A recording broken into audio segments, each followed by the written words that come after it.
Mr. President. Mabuti naman, mabuti naman. Opo. Anong realization nyo na ganito po ang naging resulta po ng eleksyon? May kinalaman po sa administration slate. Para sa akin, there are two conclusions din sa election. Una, nagsawa na ang Pilipino sa politika.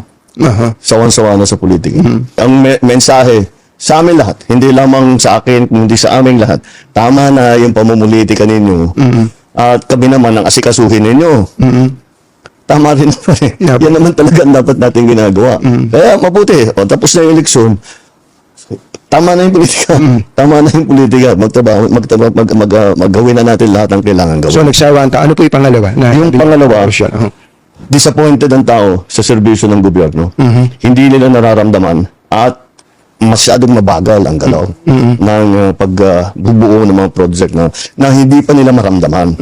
Palagay ko ang nangyari dyan, dahil nung bago akong upo, sabi ko ayokong mangyari na business as usual. Dahil walang mangyayari sa Pilipinas. Hanggang doon na lang tayo. Hindi tayo aalsa. Sabi ko, kailangan natin baguhin ito. Kaya tinignan ko yung malalaking mahihirap na proyekto na long term ang magiging effect. Yun ang trabahuhin natin.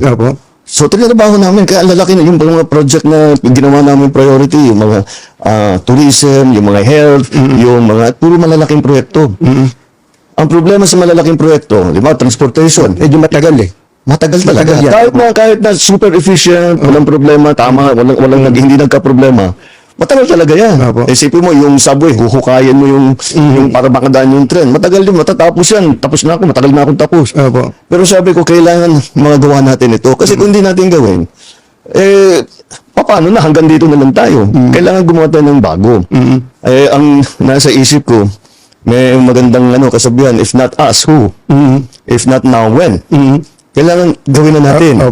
Ngunit, ito talagang na-realize ko, na hindi natin nabigyan ng sapat ng atensyon yung mas maliit na bagay.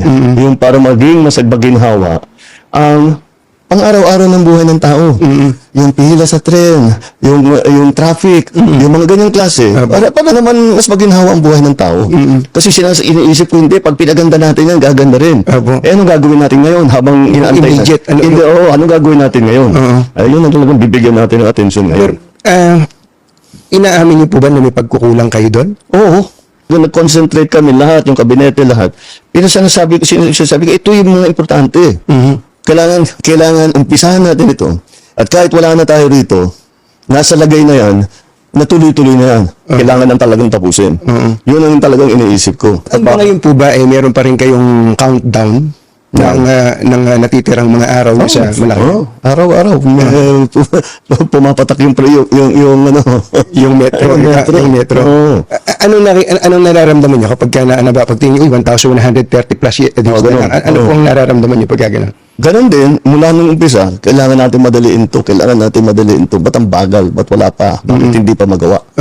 Binibiro ko nga yung mga mayayaman kong kaibigan, yung mga malaking Taipan. Sabi ko, naiingit ako sa inyo dahil kahit napakalaki ng korporasyon ninyo, nahawak ninyo, pagka inutos ng CEO, ng boss, tapos na.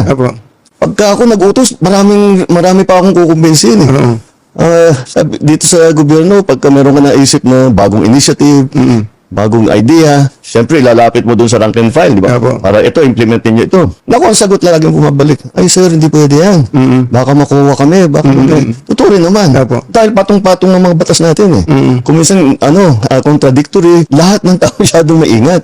Which is okay na maging maingat. It is okay na magkaroon ng checks and balances. Pero wag naman maging paralysis doon sa bureaucracy. Nararamdaman ko po sa inyo yung frustration nyo, no? Na may gusto kayong gawin pero hindi nyo magawa. Pasensya na uli kayo, tatanungin ko lang itong tanong na to. Masyado raw kasi kayong mabait. Marami nagsasabi sa akin yan. Anong gagawin ko? Maging masamang tao. Hindi ko naman mababago yung ugali ko. Pero, siguro, dapat nga talaga maging mas mabagsik talaga. Dahil, wala kailangan talagang maging mas efficient mas mabilis ang pagdating.